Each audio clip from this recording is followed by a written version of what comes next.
Whenever you're online shopping through your favorite businesses, whether that be Alo or Gymshark, and you get the rush of adding something to your cart and heading to checkout, so rarely do you ever think about the business behind the business. The business that makes selling so easy and for shoppers, buying so easy.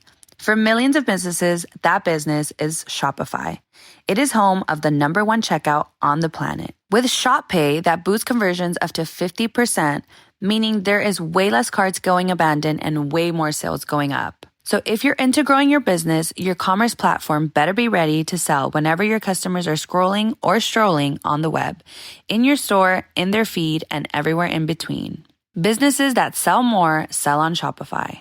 Upgrade your business and get the same checkout as Gymshark uses. Sign up for your $1 per month trial period at shopify.com/sonoro, all lowercase. Go to shopify.com/sonoro to upgrade your selling today. Shopify.com/sonoro. Are you ready to turn your best ideas into a thriving online business? Introducing Shopify, your no excuses business partner. You might not realize, but our podcast, More Than Mommies, it's a business. And we started it, of course, to talk about maternity, not to become an e-commerce expert. So yeah, we needed some help selling our merch and getting our store up and running. Woohoo! Another sale! Shopify is a commerce platform revolutionizing millions of businesses worldwide. No matter if you are a garage entrepreneur or a big business, Shopify is the only tool you need to start and grow your business without the struggle. With Shopify's single dashboard, you can manage orders, shipping, and payments from anywhere, giving you the insights you need wherever you are. Sign up for $1 per month trial period at shopify.com/sonoro, all lowercase. Go to shopify.com/sonoro to take your business to the next level today. Shopify.com/sonoro.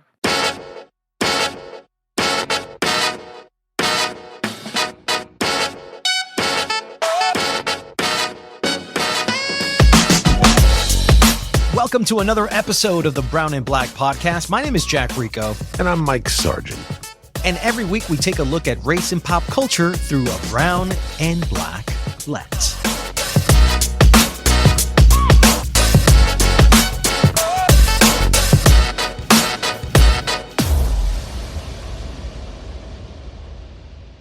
Mike, this episode in particular, we're calling it 40 Acres and a Lie because that is the article of a Mother Jones investigation where we have Jamilah King, the editorial director of Mother Jones, here to discuss what I think, Mike, in terms of journalism scope, is one of the greatest investigative journalism reports that I, as a person of color, have seen. And the repercussions of this investigation, which I think, dude, it'll probably get like Pulitzer consideration, Peabody Award 100%. Because of the significance of what these reporters did, these reporters of color did. And that scope is that they have found the actual people from the promise of the Civil War that America was going to give enslaved people their land, 40 acres and a mule, and how they systematically took that land back. And they hid the documents, man, in the Freedman's Bureau that was never accessed until AI kicked in. So this whole interview, to me, as an investigative reporter and as a person in the news industry for quite some time, Mike, this could easily be a movie like Spotlight, but about how people of color, we could be talking all the way from the indigenous people to blacks and Mexicans in a movie where reparations is given back to them through legal means. And I think that's the significance of this episode today. I do too. And I think the point that you made about AI, I think is very significant because we've had discussions about AI and we're hearing about it in the news all the time, but it is a tool, and it is a tool that can help us uncover what we're talking about and what this whole project is talking about, this 40 Acres and a Lie. over 1,200 formerly enslaved people actually got their 40 acres and a mule, and then it was taken back. I've never heard this. Most people only know of the concept just because that's what Spike Lee decided to call his production company. So this is not only significant for this story and reparations on a national and a global scale, but also what the possibilities are. I mean, Mike, so yes. This could change the history for about 1,200 African Americans, their ancestors. It could change their lives if they got that land back, or at least said, look, we're not going to give you the land itself because other people live on it, and it would be catastrophic to do this now. So why don't we just give you some money? That money, man, imagine you had that land back in the day and your ancestors are still living off of it now, Mike. Dude, here's the thing, what you just said there, because what that is, okay, now you've acknowledged the crime. Now here's the payback. Right. And that's what reparations is. And this is documentation of specifically a crime on top of the crime of slavery. Because then you hit it. This is why. Because then you hit the evidence. Yeah. And it had to take the future. Okay, imagine it's 1865. You're one of the dudes in the Freedman Bureau that's, shh, don't say anything. You see that shelf over there? Stick this evidence, the proof. Stick it all the way in there so they'll never find it. Somebody found it. He's like, even if they find it, they won't make any sense of it. Well, because if they don't know it exists, they'll never be looking for it. And then who would that person have known about artificial intelligence, dude? It would have never occurred to that person at that time. So it took, almost 200 years of technological evolution to, Mike, could change the history of America. Because if these documents are the proof needed for a theft that was done and can be corroborated through legal means, what would this mean for Mexicans and the ones who lost their land in the West during Manifest Destiny? Can you imagine how the whole shape, essentially the social, can you imagine how the whole social environment, the whole social context of culture, socioeconomics would change if that land was either given back to them or the money in value, Mike? This is huge. This is monumental. So I can't wait for everybody to listen to this episode.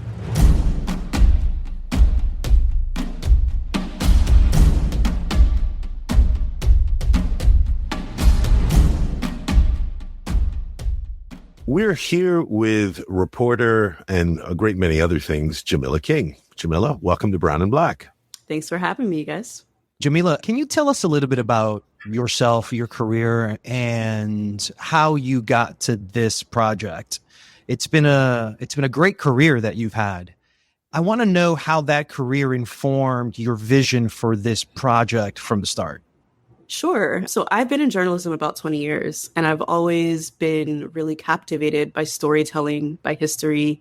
I remember the first newsroom that I walked into, coincidentally, which was Mother Jones. I didn't work at Mother Jones at the time, but this was a smaller publication that I walked into that had office space at Mother Jones. I was just blown away. I was like, wait, there are jobs where you can just be around books and there are free pencils and pens and notebooks and you could just talk to people. Like, that's a job. I come from a working class background. I didn't know that was like a thing. So yeah, I came into this work really inspired by a lot of at the time they were called hip hop journalists, the folks like Dream Hampton and Angie Martinez and folks who came up in the 90s who used hip hop as a way to find their place in newsrooms, whether it's the cultural reporting. Jeff Chang was also a huge influence with his book, Can't Stop, Won't Stop. And so I came to journalism really wanting to tell stories, whether it's my own family story or the stories of people I know, or just getting a different perspective out there. I felt like there were a lot of white people who talked about the issues affecting Black folks, and I wanted to be a storyteller for us. And so that's what got me interested in journalism. In terms of this project, I've had a really interesting couple years in the media world. So I was a reporter at Mother Jones from 2017 to 2021. And then I went to BuzzFeed News and became managing editor there. And then BuzzFeed News shut down. And I came back to Mother Jones in a new role, which is editorial director, which is a very different role from a reporter. I think as a reporter, I've been able to, you get to work on your own a lot. You check in with an editor now and then, but for the most part, I was doing my own thing. And as an editorial director, I'm taking a step back and looking at broader strategy. And it's a lot of, moving pieces around and getting to work on incredible projects like this. So, Jamilah, you're here to talk about a very special project that Mother Jones was involved with called 40 Acres and a Lie. And I'm going to let you tell us a little bit about that project so that our listeners get a sense of why we have you here and why it's such a crucial issue. So 40 Acres and a Lie, which folks can find at 40acresandalie.com, is a multimedia package, an investigation that took over 2 years from the Center for Public Integrity. And it tells the story of 40 Acres and a Mule. We know that colloquially, as Black folks, as the broken promise of reparations in America. And what this project does is it actually looks at the handful of Black folks, not a handful, actually, the 1,250 Black folks who got those reparations and had them stripped away. So this project is, it's a labor of love. The folks who worked on this, like I said, worked on it for 2 years. And they were able to they used AI to find these land titles that were issued in, at the end of the Civil War, mostly in Georgia and South Carolina. And these land titles were given to formerly enslaved people to get, parcels of land ranging from 4 to 40 acres. And, for 1 year in our great American history, they had access to that land. In some cases, it was the land that they had formerly been enslaved on. And the land came from seized territory from Confederate soldiers who'd either abandoned or I forget the exact term, but they either abandoned it or they fled. This becomes a very important legal distinction if you go through the piece. And so, the folks who worked that land, in some cases were they earned it. They got it. For a year, they were able to build self-sustaining communities on that land. And then they had it stripped away. And so now that land still exists, it is in some cases worth hundreds of millions of dollars. And this project was able to actually, one, find those land titles, and then two, find living descendants whose families had actually gotten that land. And in most cases, they had no clue that, one of their ancestors had actually gotten land from 40 Acres and a Mule. And so, like I said, this is a labor of love. The reporters and editors who worked on this, Alexia Fernandez Campbell, Pratik, and, Ashley Clark and April Simpson, they're folks who worked diligently over the course of several years to tell these stories, to find these families, to trace this history. And, they came to me. Their organization was going through a transition. And so, Mother Jones teamed up with the Center for Public Integrity to bring this to the world, to make sure that this information got out there. So, like I said, you can go to 40acresandalie.com to check out the digital version. There's also a print version, and there's an incredible audio series that you can find at Reveal, which is a radio show and podcast platform. So, you know, when CPI and all of nonprofit, you know, investigative media is a very small world and everybody knows each other. And so CPI was going through a really hard time financially, kind of knew that layoffs were going to happen, but they had this incredible project, which, you know, had started 2-3 years ago, kind of on a lark. This group of reporters was looking into, I think, like oil in Texas, I want to say. Like, I'm probably screwing that up, but they were looking at something totally different. And then they happened to come across this huge archive, this digitized archive of land titles. So basically what had happened was the Freedmen's Bureau, which was a federal agency that existed after slavery. For only 18 months, as I understand. Yeah. Very, very short amount of time. But that was the federal agency charged with what to do with all of these newly freed Black Americans. And so those records have existed for years. They just haven't been digitized. Like, to go and find these records, you would have to have special approval. First, you'd have to know what you're looking for, and then you'd have to figure it out physically how to get there to the National Archives. But Congress passed a law several years ago to basically allocate funding to digitize these records. So they were digitized, and that's great. You know, they were finally available. But there was this great tool that came onto the scene recently called artificial intelligence, which allowed Pratik Rabala, who is a incredible data journalist, he basically built a tool that would allow folks to go and find specific things in this digital archive. And so that's what these reporters essentially did. They were looking for something totally different, and they stumbled on a land title, and they were like, wait, what's a land title? What? Jamila, I've never heard of a land title before. This sounds like straight out of a movie. Yes, it does. A world where history is in the balance. Jamilah King. And constantly Sounds like the being Da Vinci erased. Code, I swear. Yeah. And but it's like a real true story how AI and technology plus Mother Jones collaborating together to discuss this 40 acres and a mule, which is now 40 acres and a lie. And I'm trying to figure out, Jamilah, why this story now? That's a great question. But we are in the middle of a presidential election, as everyone knows. And there is so much talk every 4 years about what Black people want and what we can give Black people, right? This is frustrating for me because to me, it's not what to give Black people, it's what Black folks are owed. And I think that this is relevant because it not only details a broken promise that is in many ways responsible for the vast inequities we see across racial lines.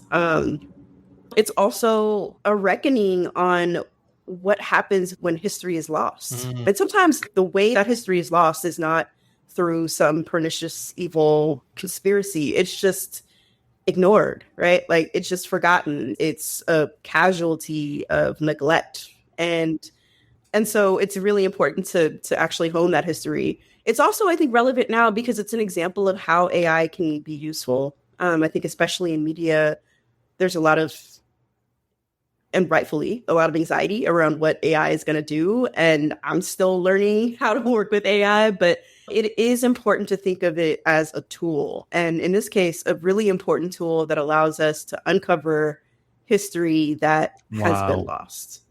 And so that's what these reporters were able to do. And it also takes the actual skill of reporting, right? Okay, you have this AI tool, you have this vast database.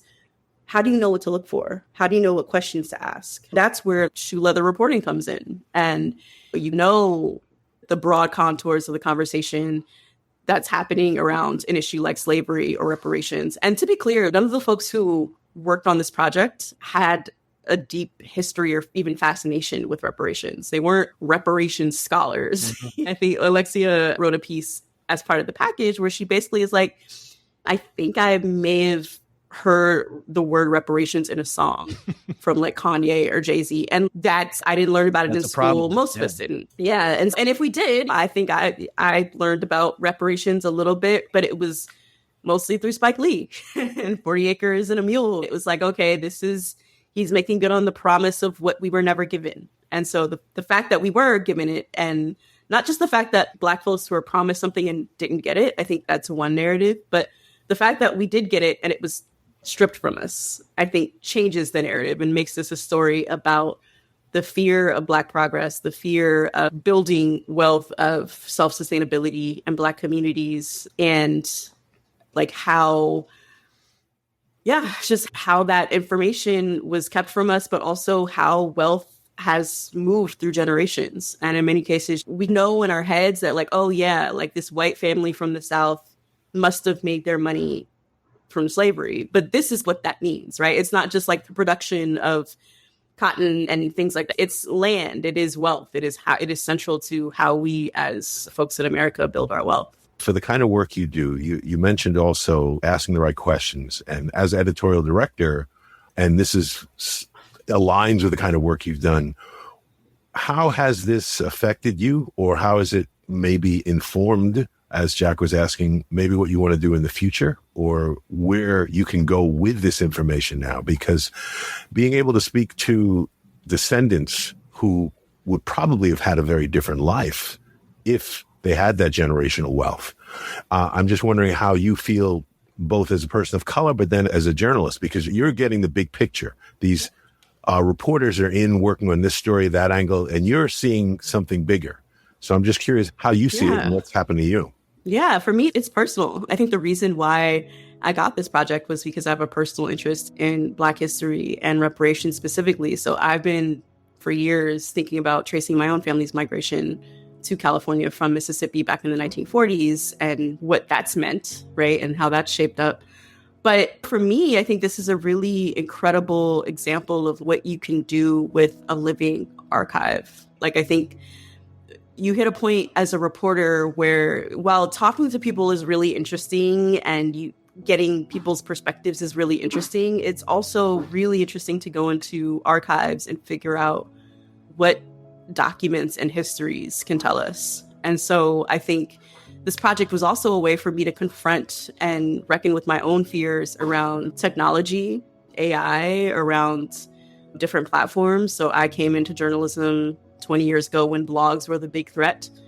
And now the landscape is totally different. You need to be at least conversant in video. You need to be conversant in audio. And so the fact that this project organizationally and personally for us was like hitting all three platforms was important. And so I definitely want to do more of that type of storytelling because we're trying to reach readers and listeners wherever they are. And when you think about how competitive that work is, it can be overwhelming. You can do it with a really meaningful and solid story that reporters are given the time to actually report out and investigate. What happened in Skidaway Island is not unique, and 40 Acres and the Mule is just one promise that was broken. This clearly shows how this has happened a lot. Looking at all of this, is there anything that particularly resonated with you? Were there things that just, even for you, even doing the work you do, just you said, wow? Yeah, one of the places that we profile in this package is called Edisto Island. And in that case, it's a place that is now really wealthy and almost exclusively white. But essentially, it's a small place where, the descendants from one family, half of whom are Black, half of whom are white, because that's how slavery works. And so you can see in real time what the difference of wealth looks like, right? Like you have one side. So basically, there's a story of Jim Hutchinson, who was a formerly enslaved man, who his mother was enslaved and his biological father was the white slave owner of his plantation. And he grows up to be, a upstanding leader in his community. Meanwhile, his half all white brothers are Confederate soldiers. And so Jim Hutchinson ends up at one point during the Civil War becoming a spy and essentially like disclosing their location to Union Army soldiers And for that, he gets land. He gets the land that his brothers had, but because they were Confederate soldiers, they fled and had it stripped away. And so for 1 year, he's able to really become a leader on Edisto and build this thriving community. And then his land is taken away. And then so now you have descendants from both of those sides of the family that still live in the area and know this history pretty well. And in fact, have it pretty well documented. And for me, that just really sticks with me as the story that we all, in a way, reckon with. We may not know who all of our descendants are. I took an ancestry test recently, and it's okay. I've got some white ancestry. Don't know who those folks are. We're not in touch. But that question of wealth and what propels people to migrate, to like leave everything that they know and go to some far off place for the hope of something better, I think is something that has driven so much conversation and culture. And so for me, that's one of the really interesting takeaways from this project. Jamilah, why do you think that media hasn't reported so much more on this, like a national conversation? Why is Mother Jones, us here in the Brown and Black podcast, we're helping out. We're trying to get the word out, but why hasn't mainstream media picked this, in your opinion? Yeah, it's an uncomfortable conversation to have. People are shy about talking about money, and people are terrified to talk about wealth. And people are much more comfortable talking about poverty and blaming individuals for their specific circumstances instead of looking at an issue systemically and looking at the actual people and places who are responsible for deciding someone's wealth. And so I think another interesting thing about this project, and Wesley Lowery is also a really key part of this project, and one of the issues that he brings home in his essay for the project is the fact that for the first time, this project allows us to put a time, a place, an address, and an actual price of reparations, right? It's not like this ambiguous thing that Black folks are asking for. Oh, we want like this random sum of money. It's no, we can actually look at what the cost of that land is now and actually do the accounting to figure out how much an individual family is owed. So yeah, I think that is uncomfortable for folks, that people don't want to have that conversation. I think there's also the very real conversation, even in the Black community, about, okay, so say you're in favor of reparations, what do those reparations look like? Should they be in the form of programming, or should it be cash in hand? And I tend to fall on the cash in hand side of the argument, but maybe some mix of both. But I think it is something that people are afraid to talk about. It's something that I think Toni Morrison once said that racism is nothing but a distraction, right? Something to that effect. And I think this is the case, right? Like, we're more concerned with Donald Trump calling Haitian immigrants pet eaters than we are with the fact that there is an actual accounting of the money that is owed to a Black family in South Carolina. I agree with you about distraction, but just to go dig a little deeper, talking about the responsibility of media or even media literacy, I wanted to know your thoughts as a reporter, and maybe even what you say to some of the reporters now that are under your domain about the importance of, you said storytelling. Storytelling contributes to the narratives that we have in our culture, and we all know what we learned in school is, let's not say it's a lie, but it's very much a glossing over of how this country was built. I just want to know your thoughts on media and media literacy and the responsibility of media to do what Jack just said, bring this into the national conversation. Yeah, that's a really deep and important question for me right now, because I've been having a lot of conversations with family members who think differently politically than I do and get their news from different places, right? And I may read the New York Times and the Wall Street Journal, and I also watch YouTube. And I also get some stories from Instagram and whatever, and TikTok. And so I do think it's more important than ever now that we have more people and more avenues for story production. It's more important than ever that people actually know how to make sense of what they're hearing, seeing, and reading. And so I think media literacy is hugely important. I think being able to critically look at something, to be able to read something and say, okay, I have a question about this. I have a question about whether this is real. I have a question about why this publication is doing this thing at this time. Being able to engage critically with that, I think, is really important. And then when it comes to 40 acres, I think being able to actually talk about the methodology, how we were able to do this, how we can make it replicable. One of the really cool parts of the project that I don't think has gotten hardly any attention and that we want to push to is this digital tool that allows people to actually go in and do their own research based off the algorithm that was built by Pratik. And we want to do more like that, right? Give folks the tools to do their own investigations, whether it's their own family or a region of the country that they're interested in. I think that's the next step in all of this. But again, I think it's important that folks go into it with a reasonable level of media literacy and that they know what questions to ask and don't take our word for it. Do your own kind of investigation.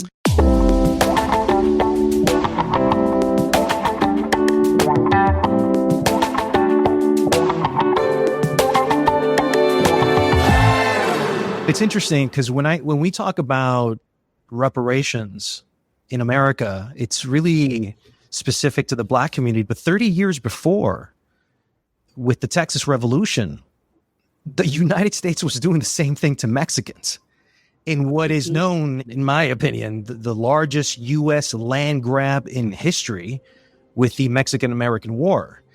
And what's interesting about the 40 acres and a mule and the Treaty of Guadalupe Hidalgo is that here you have a colonialist who looks at Black people and looks at Mexican people and says, I can take your land, and I'm going to take your land. Mm-hmm. The approach of how they take the land is very different, but brown and Black people today, the amount of land, and I'm talking about 3 million acres of West land that was Mexico's, that was stolen, that was forcefully taken, that was legally defrauded by these people that didn't know English or Spanish. And there's a bigger, larger story here about America, huh, Jamilah? The Native Americans. And so as you see the story of America, how has this project in particular allowed you to see America today? Yeah, that's a great question. I think this story has helped me see America as a sort of series of land grabs, right? That aren't just historical, but are ongoing. And I was just in LA. I'm originally from San Francisco, but I was in LA for work. And I got to see these, they're called the graffiti towers. They're these giant multi-million-dollar unfinished condos that are now just abandoned in the middle of downtown LA. And a bunch of graffiti writers climbed up like dozens of flights of stairs. And it looks incredible, but it's also such a telling symbol of LA right now and capitalism. While there are homeless laying in the street underneath. Exactly. And there are these unused luxury high rises that are unfinished. I say that to say that I came into journalism as a Black person from San Francisco who was tired of seeing our history demolished. And I was seeing all around me families that had been in San Francisco for generations leaving because they couldn't afford it anymore. They'd lost their homes. Like, we think about land grabs as these very violent, forceful things, but really they're happening every day. They're happening because of eminent domain. They're happening because of tax law and how that's written and how maybe the third or fourth generation can't afford the taxes on a piece of property that their grandparents held for them, right? I think this project has made it realer than ever that there's a certain literacy that we as Black and brown people need to have about property law, about just inheritance, right? We do have inheritances, whether they're big or small, whether they're good or we don't, but we each have an inheritance of some kind, whether it's your mom's rent stabilized apartment or whatever. That's important to know how to navigate. And I think there's a level of exchanging information just communally that we need to have. Right. I always think about the fact that in high school, I really wish they'd given us just lessons on rent and here's how personal finance works, or here's how estate planning works, or here's what you need to do to plan a funeral. Stuff like that is stuff that we end up having to do anyway, that I think is really important. So it's all been made a lot more clear to me through this project. To build on what you and Jack are just talking about and the relevance today, reading this and this material, I couldn't help but think about the housing crisis we're in and how the government allows these corporations to just buy up all these houses and make it so that you can only rent and you can't afford, and rezone and build. It's happening here, as if you're in New York, what's happening in South Queens. Also, because Jack mentioned, it's not just Black folks. It's not just brown folks. It's everybody. What do you hope people to come away with, just in terms of not only hearing this history, but potentially seeing how we're all affected? It's not just that we need these reparations, but we need to look at being human and what are civil rights. Why are there so many homeless? And why do we have so many abandoned buildings? Why do we have all these houses that are bought that nobody can afford to rent? So I just want to know your thoughts on that and how this article maybe factors in. Yeah, I think this project has made me really understand the importance of taking personal responsibility out of the conversation altogether. Like, it is not someone's personal decisions that have led them to be homeless, right? Like, it is not someone's personal decisions that drive the situations and the choices that they have. It is systemic issues. It is policy. It is decisions that are being made every single day by very powerful people.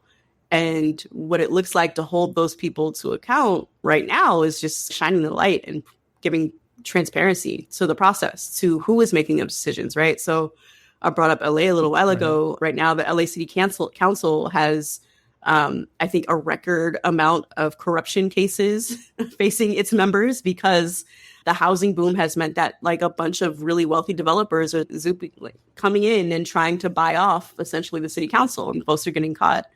I think that we talk about the issues that folks have with addiction, and it's a complex problem, but also I think it's so important for us to think about it beyond just a person's individual circumstances and the decisions that they're often forced to make. I think it's really important to, again, look at all of who are the decision makers 10 feet above who are dictating this person's life, and what are things on a policy level that we can do, that we can advocate for, right? Whether that's housing policy, whether that's zoning policy, property, inheritance. I think it makes this project, for me, has made all of that a lot more real.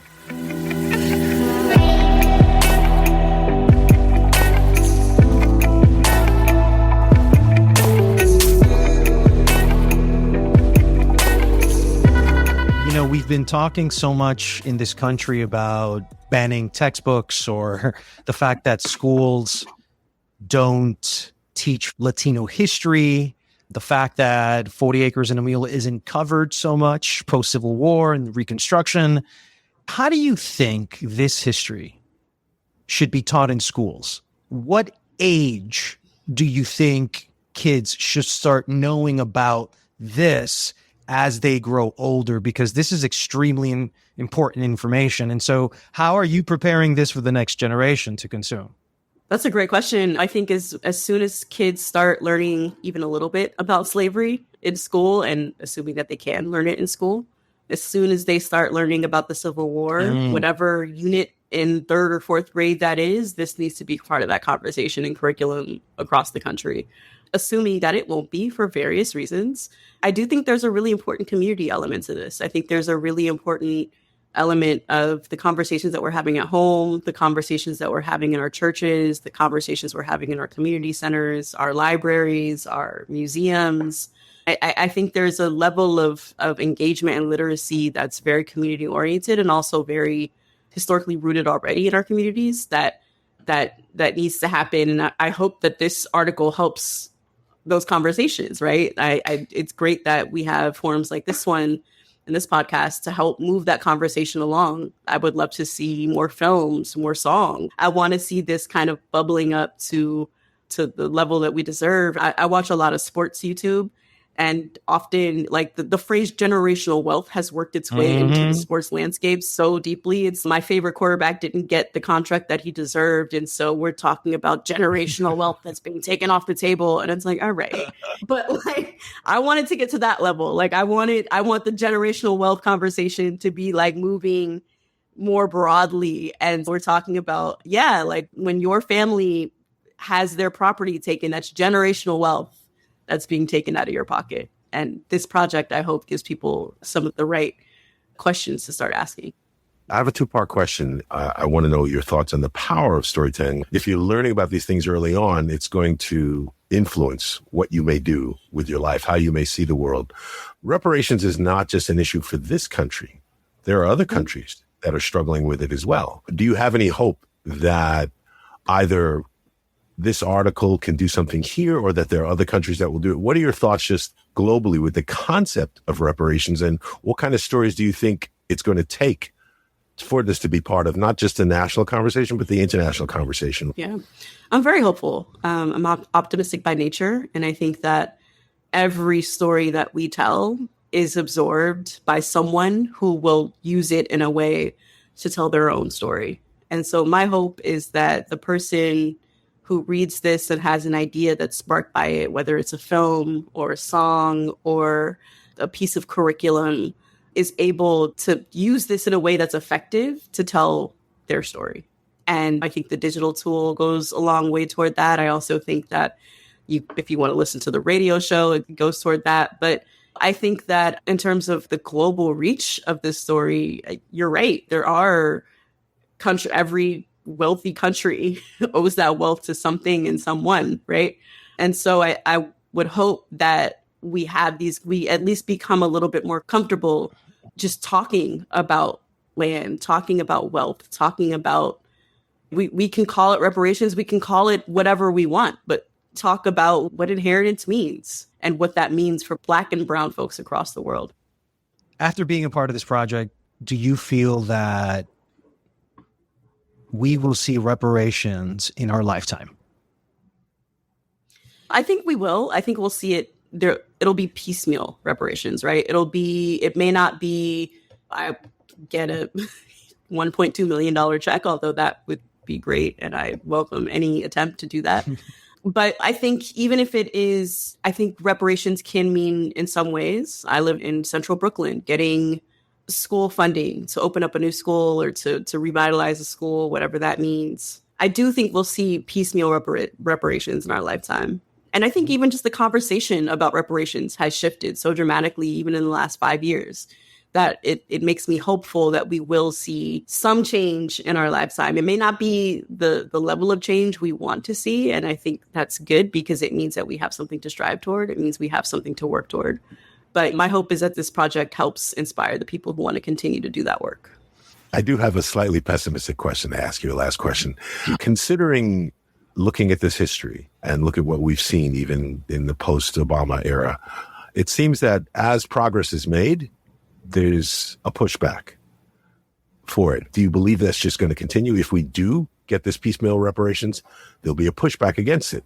Yeah, I think that's to be expected. I think that throughout American history, every positive sort of era for Black and brown folks has been followed by a pushback, right? You think about the 60s and then we had the 70s. You think about the Civil War and then we had, Reconstruction and Jim Crow. And unfortunately, that is the narrative. But I think that once we're able to identify that narrative on a broad scale, we can hopefully work toward changing it. And I think some of this is also about getting white folks involved, right? And the conversation about reparations isn't just a conversation about Black people, although it is about Black wealth, but the same systems that harm Black folks and take away opportunity and land from Black folks. And it might be that machinery may be refined in Black and brown communities, but it doesn't stay there. It is often exported and is used at the detriment of poor white folks too. So I'm hoping that we can see that our individual reparation,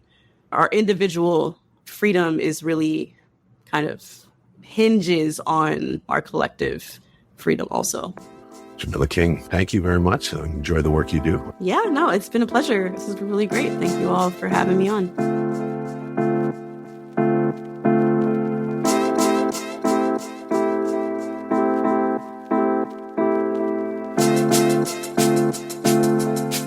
And that's it for this episode of Brown and Black. If you'd like to support this podcast, please subscribe and leave a review. Your help will allow us to be heard by many more people. You can follow our comments and opinions on @Brown Black Podcast on Instagram, Threads, and now you can follow us on TikTok @Brown Black Podcast. And don't miss the Brown and Black TV show on CUNY TV on YouTube. We'll see you on the next episode of Brown and Black.